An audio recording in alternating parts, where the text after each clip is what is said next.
Today on The Independent, Pete and I preview Notre Dame's finale, the Sun Bowl against Oregon State.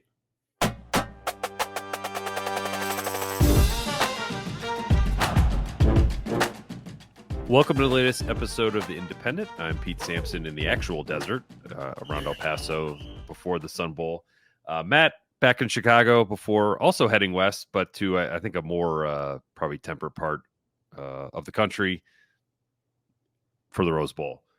But Matt, the big game this week, it's right here. It's in El Paso. You can keep the college football playoff. And look, Notre Dame has a chance to finish with 10 wins. They have a chance to sort of bridge the gap to next season a little bit.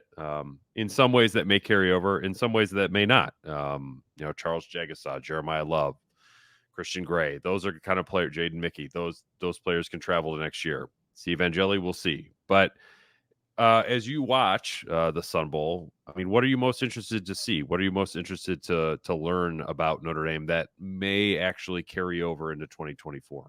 Yeah, I don't see any other bowl games, Pete, that have Hank Schrader doing the voiceovers for their previews. No. So they've got that going for them. As someone pointed out, it was a little ominous that he was murdered in the show. So I don't spoil it. Yeah, I'm sorry. At this point, we didn't say what show. We didn't say what show. Yeah. Look, I think we all process bowl seasons differently, right? I mean, it's obviously a different ball game than it was 2, 3, 4, 5 years ago.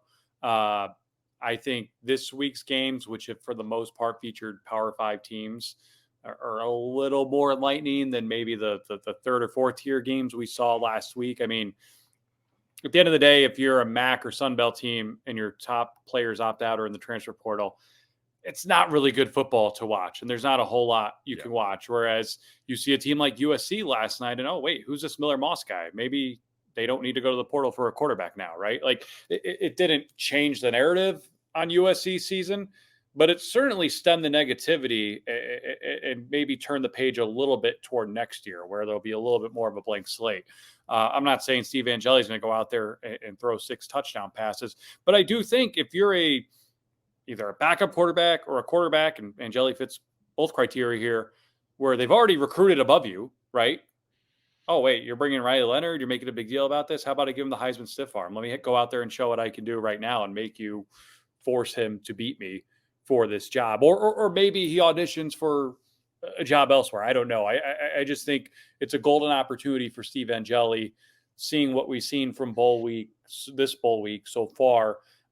I think shows you that there are bits and pieces that, while they don't mean much as it relates to this particular season, there are breadcrumbs that you can kind of cobble together and think, okay, this could mean something for next year. And in the case of Notre Dame, offensively, there are a lot of moving parts there. And I think that's where you're going to hope to see a little bit of that Band-Aid get removed, so to speak, with some of the younger guys. Yeah, there's a lot that is not going to carry over because your offensive coordinator is going to change with Mike Denbrock coming in, who did stop by El Paso, met with the team, sort of get the introduction part of that out of the way and then headed home. But if you're Charles Jagasaw, maybe Drake Bowen, somebody where there's a starting job open for you, like the Sun Bowl is a chance where you can sort of stake your claim to that, at least be sort of the leader in the clubhouse heading into the offseason. With Steve Angeli, I think it's, applicable a little bit to look back at Tyler Buckner in the Gator Bowl last year. He did enough in that game that if you're Notre Dame, you wanted to see more, even though you were always going to get Sam Hartman. I think that if Steve Angeli goes out and play well, it's not that you're going to tell Riley Leonard thanks, but no thanks, but you're going to set up a spring competition that probably helps Riley Leonard, probably helps Steve Angeli, whether that comes to pass that he plays and starts again at Notre Dame or not, I don't know. But I think for Angeli, you're in a position where you get a chance to put some stuff out there on tape that another school, like whether you're the Big Ten or ACC school, like you'll look at Steve Angeli on Friday night and think, yeah, this is a Power 5 starting quarterback. He just might not have an opportunity to start at the Power 5 level where he is right now. But if I'm Maryland, if I'm Rutgers, some school a little bit closer to the East Coast, like I would think that they would be banging down Steve Angeli's door if he plays well on Friday and looks like he can sort of handle the whole operation at a place like Notre Dame. Yeah, I think that's a great way to put it, especially in this musical chairs world that we're in right now, particularly at the quarterback position. I mean, how many times midseason, you bring up the name Will Howard, and now he might not even have a spot anywhere. And that's a pretty accomplished college Yeah. quarterback who entered the transfer portal, will not play for Kansas State today in their bowl game, who a lot of people thought was going to go to USC. Now maybe won't. I mean, maybe he will. I don't know. But to hear Lincoln Riley post game say, Miller Moss may have scared anyone away from transferred in here.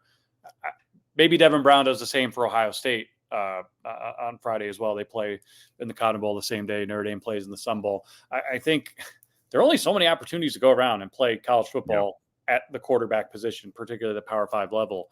And for both Steve Angeli and Ben Gulbertson for Oregon State, I think you got to go into this game with that mindset. And maybe it's an audition to start or compete for the starting job at Notre Dame next year. Maybe it's an audition to start elsewhere. But to get that on film, to get that on tape, I think that's valuable. I mean, this is a hypothetical that I don't think we'll ever be able to answer. But you brought up the Buckner point. I mean, do you think Alabama, and I know there's obviously the relationship with Tommy Rees there, but I'm sure Nick Saban's a little more open to bringing him in to push Jalen Milroe last spring, having seen him start a bowl game and win a bowl MVP against an SEC opponent, right? If it was a guy who had gone cold turkey for the last 2 or 3 years, he's probably thinking, what are we bringing this guy in for? So, from an individual perspective, I do think there's a lot on the line for a number of players in this game, particularly Steve Angeli and obviously Charles Jagasaw, Jeremiah Love. There are a number of guys on this Notre Dame roster that I'm looking forward to seeing. But it reminds me a little bit of last year in the sense of, there were so many high-end opt-outs for Notre Dame early on, to the point where the closer we got to the game, I thought, South Carolina, I mean, they've got Spencer Rattler, they've got all these dudes. If only they could run the ball and stop the run, they'd have a real chance to win this game. And they almost did. It took a very fluky first quarter, but to give them a chance. But whereas this one, for all the opt-outs in Notre Dame, it's even worse, I think, on Oregon State when you look at what those guys meant to that team, particularly on offense, and the likely lack of depth. And I'm being a little presumptuous here, but I can't imagine the second and third stringers of Oregon State are going to hang the way Notre Dame's second and third stringers, most of whom are underclassmen that have been itching to get a chance like this on the stage. I can't imagine the talent level is equal there. And conversely, this is a top 10 Notre Dame defense in pretty much every category, and almost everyone relevant is suited up for this game. Like, you're going to see Notre Dame's A team on defense here. And I just think against a third string quarterback, and I know Ben Gulbertson isn't your traditional third stringer. He won a bowl game MVP last year. He started 8 games for a 10-win team last year at Oregon State. There are just a lot more moving parts around Oregon State right now than there are Notre Dame, to say nothing of the fact I just think Notre Dame's a better football team. Yeah, and Kefense Hinson, Oregon State's interim head coach for the game, referenced that defense in the press conference on Thursday morning here. Not just that they're good, but they're old. Right. The fact that Notre Dame is going to throw out seniors at every defensive line position. If they're a nickel and it's Clarence Lewis, seniors at all the 2 linebacker positions and the nickel. Xavier Watts, senior. Corner's a little bit younger, but Ben Morrison's one of them, so not the worst thing in the world. Right. DJ Brown, also a 6-year senior. So I think that's ultimately why Notre Dame will win the game, is their defense that is going to show up in this game wouldn't look that different if Notre Dame was in the college football playoff. That you don't see that from units in, sort of second level bowls or third level bowls ever, and in the modern day college football. So Oregon State's offense was not immune to that. They're down, I think, 3 offensive linemen. They're starting run back, both starting starting quarterback and their backup quarterback, and their leading receiver, I think, in terms of receptions, and their top tight end. We've seen Notre Dame's defense play against good offenses and shut them down. I don't quite understand how Oregon State's going to score or move the ball on Notre Dame with a patchwork offense. Can they do something fluky and tricky? Maybe similar to second quarter by Wake Forest, where you've got like one good drive of gadget plays that break every tendency you have. Yes. And then after you break those tendencies, you're dead. And I don't know how Oregon State has more to offer than that. Also, like, I believe they are down 7 assistant coaches from their opening day coaching staff, which is also wild. So it's not like they have this huge brain trust of coaches there that can take a funky plan and implement it either. So it's, to me, it just, I don't think Notre Dame is necessarily going to like put it on Oregon State offensively. I just don't know how Oregon State's going to move the ball with any sort of consistency with its own offense. I mean, it would take. How did South Carolina stay in it last year? Tyler Buckner threw 2 pick sixes in his first start in a while. Steve Angeli. Yeah, they had a special teams touchdown, right? Like that fake punt, if I'm not mistaken. Right, and 2 pick sixes. So we're talking about 3 touchdowns, not from the offensive side of the ball. And yeah, look, any team that does that, more likely than not, is going to win. Obviously, it didn't happen last year. If Oregon State were to pull that off, I think they'd be in position to win. But that's highly unlikely, even if it is. Because you're just not going to put Steve Angeli in a position where he throws 2 pick sixes. You know what I mean? Like, I would expect him to manage. We've used that phrasing with quarterbacks on this year's Notre Dame roster far too often. Have been burned far too often this year. Telling you, Steve Angeli makes Notre Dame upset proof, Matt. And there's no actual. Well, Gino Guidugli knows what he's doing, but they don't have the full-time offense coordinator or receivers coach right now. So who's coaching the receivers, by the way? Yeah, Mike Brown is here. Oh, is he coach? That's right. I'm sorry. Yeah, because he took. And I actually asked Marcus Freeman about that today. Obviously he's going to be complimentary of a new coach hire, but I think the way he described Mike Brown reminded me of a quote Tony Alford once gave me about like, I'm not running happy camp. Whereas like Mike Brown came in and was just like, all right, I'm going to get to know you, but I'm going to coach you hard. And if you like me, great. If you don't, that's fine too. So I think Mike Brown has got maybe a little different personality than what they had with Chancey Stuckey. But it's offensively, Notre Dame kind of needs to just do no harm. That's why I think Jeremiah Love, if you can find a prop bet for bowl MVP and you can put $10 down on Jeremiah Love, I would recommend doing that. It's funny if you go on, and I give Oregon State's media relations department a ton of credit here. If you go on really any school website right now and look at the coaching staff, it's really hard to tell when those are updated because there's so much turnover happening everywhere. At Oregon State, they have like 24 people listed, and some of them just say Sun Bowl : and it's like, this is what they're coaching in the Sun Bowl, but this is what they're John Boyer, tight ends, parentheses, Sun Bowl, offense coordinator and quarterbacks, Kefense Hinson, interim head coach / tight ends. Like, there's a lot of moving parts there. It's hard to keep up, and it's a very weird situation that I still don't fully comprehend after learning about this for the better part of a month now, why you would do it this way when you have an internal promotion at head coach. I do appreciate our friends at the Action Network who have done a tremendous job of keeping track of opt-outs and injuries and portal entrants. And you look at Oregon State's DJ Uyunglele, Aiden Childs, Jack Velling, starting linebacker Eastern Mascarenas Arnold, starting safety Achille Arnold, starting corner Jamad McCoy, Anthony Gold, one of their top receivers, opted out. Their starting right tackle opted out. Their starting left tackle and left guard both missed the finale. Damian Martinez, I don't know if he's officially been ruled out, but I don't expect him to. He's out. He is out. Okay, I didn't think he was going to play anyway. And you compare that to Notre Dame's, which it's a long list for Notre Dame, but again, it's guys we kind of expected not to play in this game, right? The Fishers, the Alts, the Esteves, Cam Harden, Thomas Harper, Maris Leofau. That's noteworthy. But I do think that defense is so good and they have enough weapons back there where I don't expect them to miss that big of a beat, especially against a depleted Oregon State offense. And again, there are young guys on this Notre Dame roster, particularly on the offensive line. And we go through this cycle every year because they've got they've got multiple 3 and outs at this point at the tackle spots. It seems like every year. And it's all right. Can't wait to see this next big thing. We felt the same way about Fisher and Alt 2 years ago. We felt that way about who was even before them. I'm blanking here. Yeah, I mean, then you're getting back into like the Liam Eichenberg. Yeah, Liam Eichenberg, Hainsey combination. Hainsey. Those guys. Tommy Kramer played early in his career. And that it was just like I remember McGlinchey playing in the pins. Did McGlinchey play right tackle? I think of the Pinstripe Bowl when he was a freshman. That's Zach Martin played in the Pinstripe Bowl and won bowl MVP. McGlinchey stuck around to play in the Citrus Bowl with Quentin Nelson.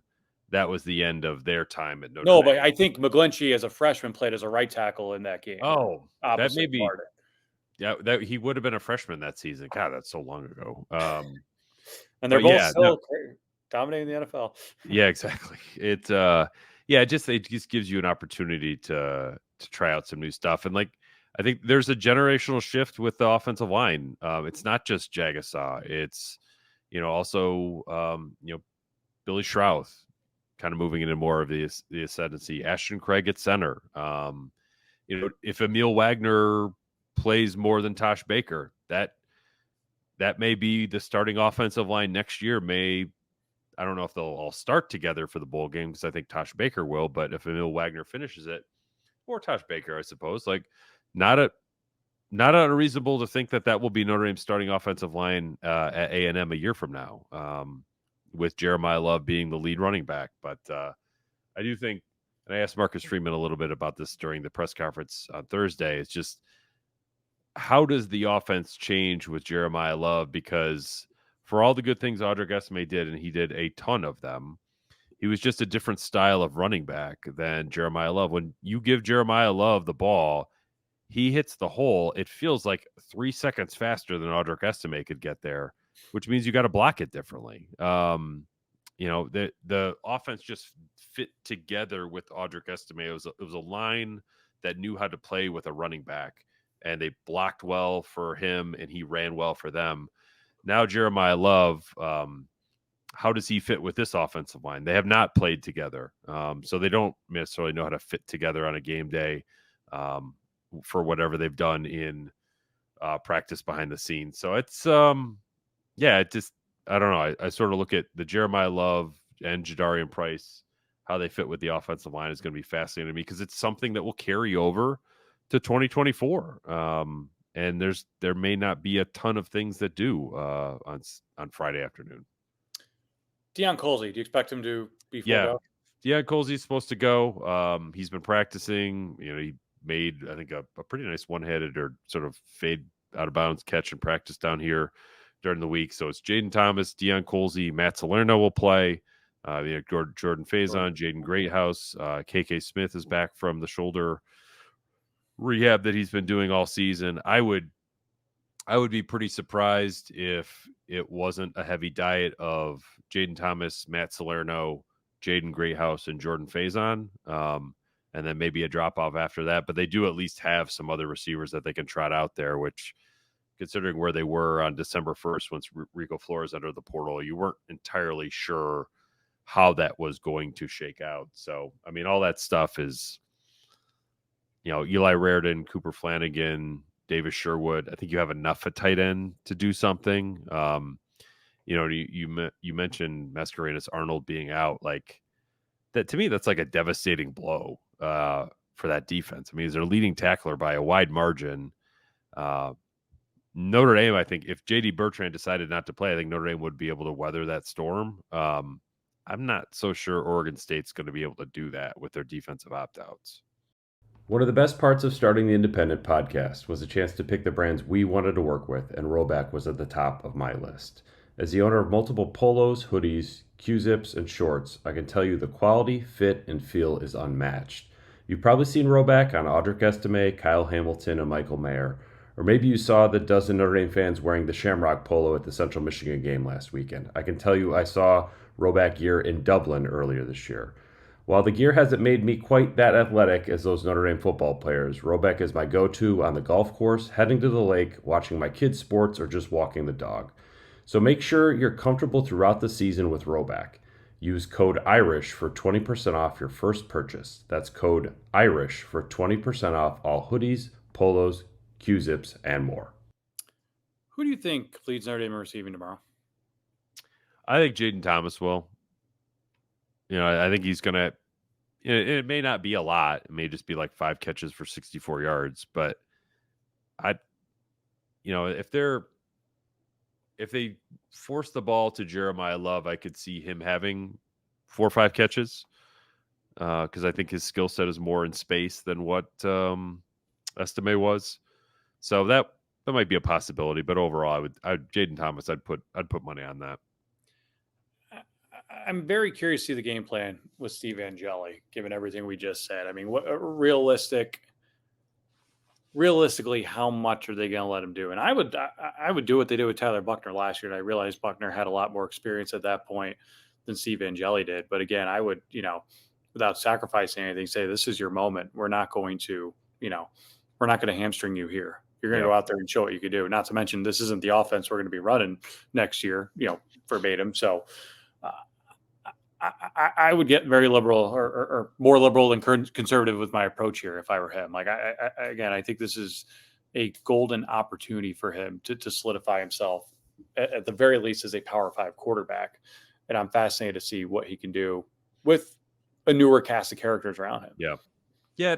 I feel like Notre Dame, to their credit, I'm talking about the coaching staff, did a nice job of letting him actually run some offense during the season. Because, I mean, how often have we seen Notre Dame's quarterback number 2 come in and they ended up taking 75 snaps, but they only attempted 10 passes. They let Angeli actually run the offense in some spots. And I thought he did enough that, like, if you watched him rolling left and hitting Cooper Flanagan for that 19-yard touchdown against Pittsburgh, you're like, all right, well, that looked pretty good. Like, I'd like to see this guy play a little bit more. I think the peanut butter jelly and jelly time announcement announcing that he was starting showed that play on a loop for what felt like a minute. Play.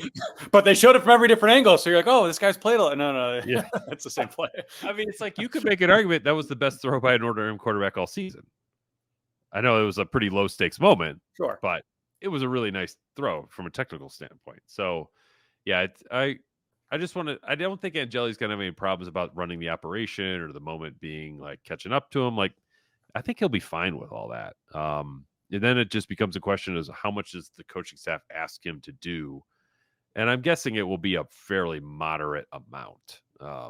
They're not going to put the game on his shoulders and say, hey, you go win it. They're going to put the game on the offensive line, albeit a rebuilt one. Jeremiah Love, Price, do maybe some more 2-back set, because that was, you go back to Ohio State, a lot of Jeremiah Love and Jadarian Price out there together. Maybe you can work, I guess that would be 20 personnel, where you have 2 backs and 3 wide receivers. That might be an interesting thing to throw out there, because I do think we're at a point now where the slot receiver, whether it's Faison or Greathouse, probably more Faison, is more of an effective threat to your offensively than Eli Raridon or Flanagan. And rarely has Notre Dame been in that spot where their slot receiver was a better weapon than their tight end, but that's just sort of where they are with stuff. So I'd be interested to see if Notre Dame tries to spread Oregon State out a little bit more. Maybe that gets back into the Oregon State back 7 is depleted with opt-outs. You can stretch them a little bit that way. That would be one way to play it if I was Marcus Freeman and Gino Guidugli. Can CJ's car be on the? I mean, I know he's not active, but can he be on the sideline? Like, I believe he can be on the sideline, like probably in uniform. I mean, he can't play in the game. I know he can't play, but like, can he like suit up and warm up? I think he would. That's a good question. I don't know. Like, as if you were a suspended player, so to speak. Like, yeah, I wonder if he would just sort of be wearing a jersey, like, if you're an opt-out. Like Caleb Williams, the jersey just you're in a jersey, you're hanging out on the sideline, and that's about it. I'm not really sure if he'll be able to warm up or not. That would be interesting, because, I mean, you can, even if you're not eligible to play, I think you're always eligible to warm up, right? Like, if you were eligible to practice, you'd be eligible to warm up, and he's here at the bowl game, so you can't play in it, but maybe he can warm up a little bit, which something to watch before in the pregame there over at the Sun Bowl on Friday. But yeah, I don't know. It's I'll be interested to sort of see how Marcus Freeman comes out of this too. I think that with the Denbrock hire, and I believe Al Golden has also re-upped for Notre Dame. He should feel about as fortified by the administration here as he has maybe ever. Like Notre Dame is set up to really make a run at something next year, and Marcus Freeman, if they get through tomorrow, should go into the offseason with a world of confidence about where the program is headed, I would think. I would think so too. Is that golden news? Like, did you break news just Yeah, now? I mean, I mean, I knew they were working on it, but yeah, I've referenced it. But I mean, I've been talking to sources on this, like they've got him locked up. Caveat being, if there's an NFL defense that's coordinator what I'm job saying. that Like, comes Mike open, Denbrock was locked up yeah, at LSU you're, until you're he never wasn't. really you're never really locked up if you're an assistant coach. I mean, probably not locked up if you're a head coach, but an agreement has been struck there where Al Golden wants to stay at Notre Dame. Again, NFL DC opens, Notre Dame might have an issue, but The Athletic has a pretty big profile today on one. yeah, You might get Lou Anaramo. Did I say that right? I believe so. Emma Romo. Yeah, that would be one that is probably worth paying attention to. But other than that, I think that, man, if you can have Denbrock and Golden together with Riley Leonard coming in, the Xavier Watts, who has not announced coming back, everyone else coming back on defense that says they're coming back. Decent running back room, decent receiver room, good. I'd say the running back room is better than decent. Yeah, no, it's definitely better than decent. Solid, we'll say. It's just a lot to work with, man. Notre Dame. I know that some people who follow other programs like to give Notre Dame some stick for being like kind of overhyped. But this offseason, if Notre Dame gets the boost from beating Oregon State, or at least not losing the Sun Bowl, I think that they will be sort of a trendy team to watch all offseason. They will be, for better and for worse, because their toughest game might be that opener. And because of that, it's going to be a referendum on them, right? Like you just mentioned the offseason hype. They lose that game, it's up. Here we go again. Told you. And if they win it, look out. Look at the way that schedule opens up for them. It's kind of a little bit like Florida State and LSU going into this year, who played each other in week one. But no, I'm with you. I mean, this is. Sorry about that. It's always a family member trying to come in here this time. Yeah, Sloan was trying to FaceTime me during Marcus Freeman's press conference today to talk about her new basketball shoes. So I'm with you. I can relate a little bit. Are those from Santa? They were not from Santa. They were from Dick's. Okay. We need to get quick tangent. We need to get Father Nate back on the show, because first thing my kid asked me this morning when she woke up is, "Do you think they have pools in heaven, Daddy?" No, he would know, right? He should know. Yeah, I've never considered that before. We were talking about. Oh yes, I was going to say, imagine waking up on Christmas morning, or really any morning this past week, as an Notre Dame fan versus even a week ago, and just how much better you feel about things. I mean, I was thinking back to like when Rico Flores entered the portal. I was like, yeah, it was. This isn't going well. Good. Like this feels off and moving in a negative direction. And then 3.5 weeks later, we're like, Notre Dame, like maybe a trendy host a playoff game pick, if not be a top 4, which would still mean host a playoff game pick. Yeah, I think Marcus has done a really nice job of kind of coming through a storm, which he's done in season before. But I'm not sure he's done it as successfully in an off season as he's done over the last 3 weeks. Would you agree with that? No, there's no. I guess the only comp would have been last year's OC search, and you could argue we never bounced back from that. But yeah, I mean, I think so. I mean, in season, you're right. He's had multiple moments over his first 2 years where you really took a step back and you thought, geez, like this might not be going so well. Like going into the USC game this year in particular. And we've seen him and that program rally, just like the Clemson game a year ago. So this was always going to be and still is a very, very important offseason for Marcus Freeman going into year 3. Part of it's luck, let's face it, but this past week it's really turned the narrative, I think, on the direction of this program going into this. I mean, I felt like next year so much renewed optimism, like Denver aboard. A month ago, I would have described year 3 as sort of a rebuilding year for Marcus Freeman, and I sure as heck don't feel that way now. I mean, I would never go that. I would never go that far, but I'm not saying like 4-8 rebuilding year, but just I would have thought the program a month ago was in a position where like maybe it would have taken a step back next year, but I didn't think that Kaiser, Mills, Cross, and Watts would all come back. And Watts has yet to announce, but I think it's optimism there. I didn't think the OC would be upgraded in the way that it's being upgraded. I like the strength coach. Like there's optimism about, I know the new facility won't be done by next season, but there's optimism about that. When I talk to people about the new strength coach, he was hired with that new facility in mind about some different training spaces, recovery spaces. Like, I think that, look, Jack Swarbrick did not get a national title in football, but I give him a ton of credit for pounding the table for football on, in this last calendar year to give Marcus Freeman everything it looks like he will need to succeed that Notre Dame can conceivably give him and still be Notre Dame. That has not always been an easy position to take at Notre Dame, to say like, no, we need to spend, we need to do longer contracts, we need to do this now.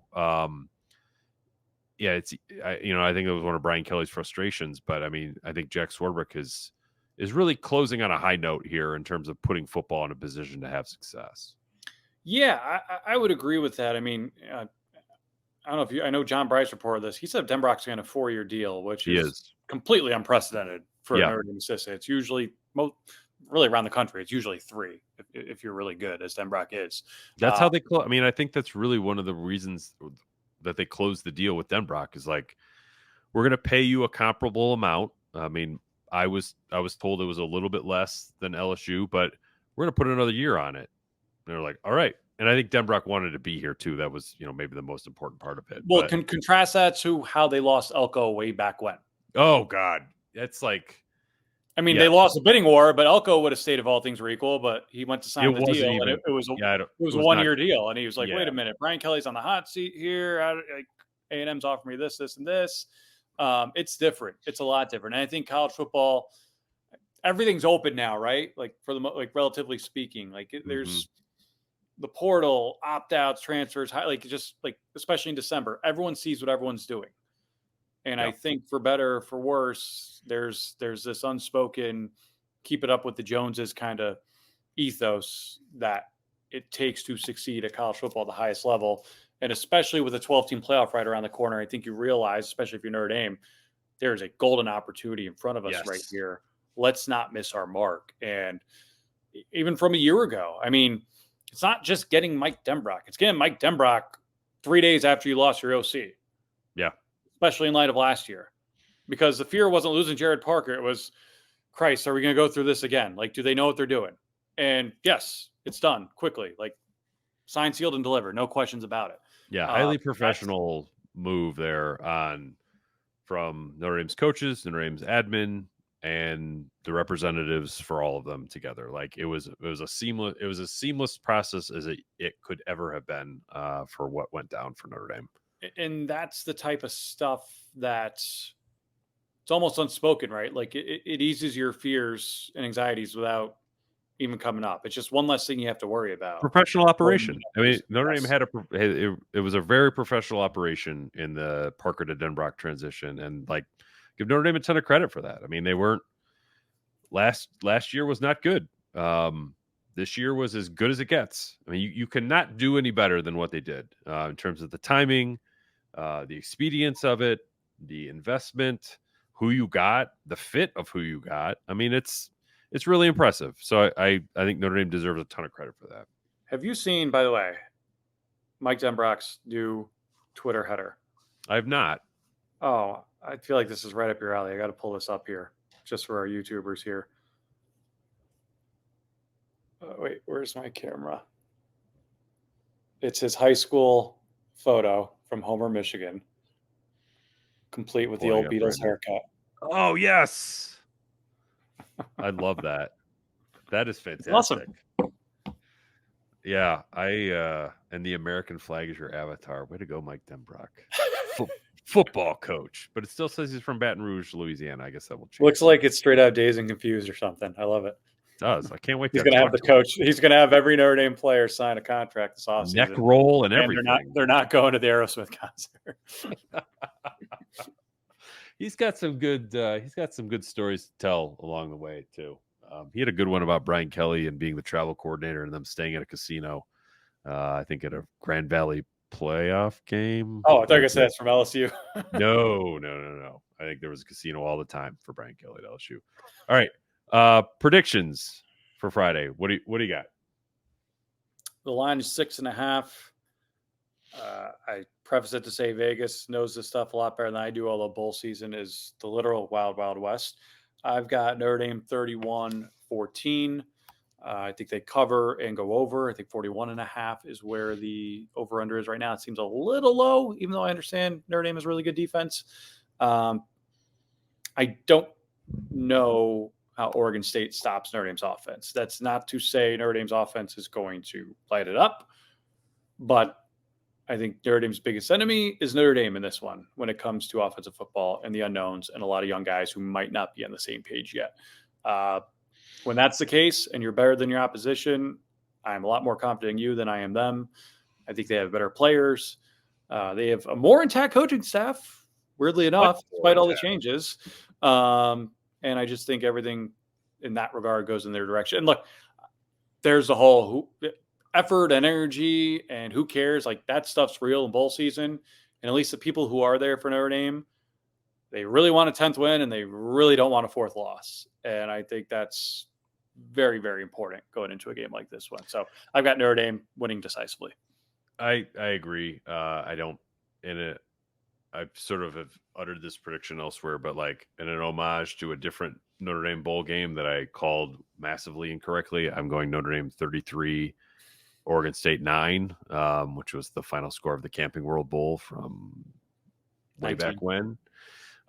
So yeah, I'm with you, but I'm also more inclined to think like I don't know how Oregon State's offense is going to move the ball. I could see the game being close at halftime, sort of like 13-7 or 10-3 or 16-6. But then Notre Dame getting loose in the second half and Oregon State not being able to move the ball at all after halftime. Maybe even Jeremiah Love will have a long touchdown run like Tony Jones did against Iowa State. Who knows? What aged worse, that prediction or Brock Purdy's MVP campaign this year? Ooh, I don't know. I feel like that prediction was DOA midway through the first quarter. Like Brock Purdy's MVP campaign at least had lasted a week. It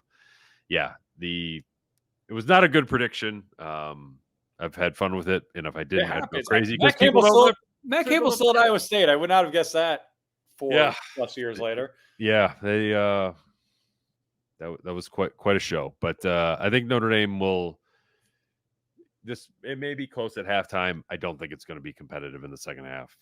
So if there's a second half prop line where Notre Dame was, I don't know, 10.5 point favorites, I would bet Notre Dame there. I may try looking for that after we wrap up this podcast. But I like Notre Dame to have a very strong second half and pull away after a game that may be a little nip and tuck in the first half.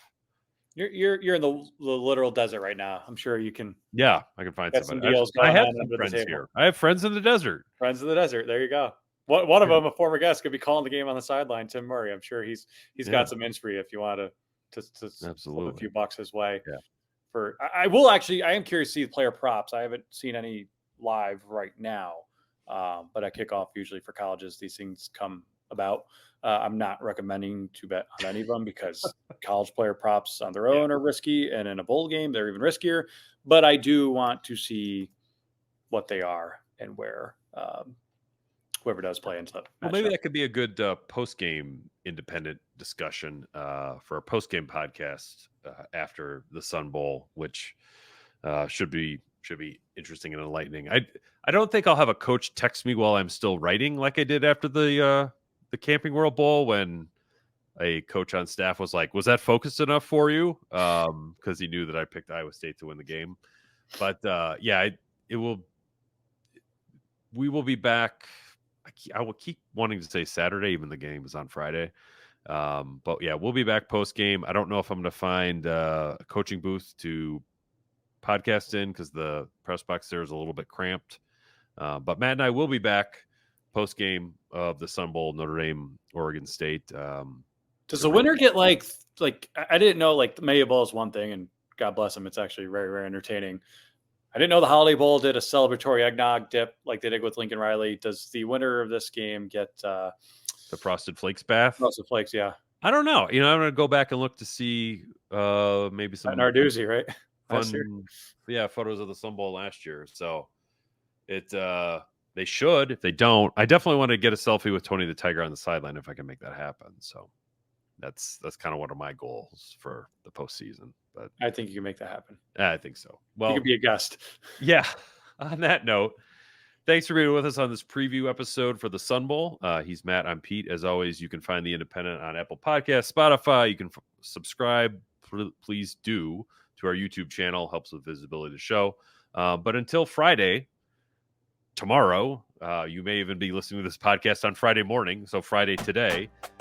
He's Matt. I'm Pete. Thanks for being with us on the latest episode of The Independent.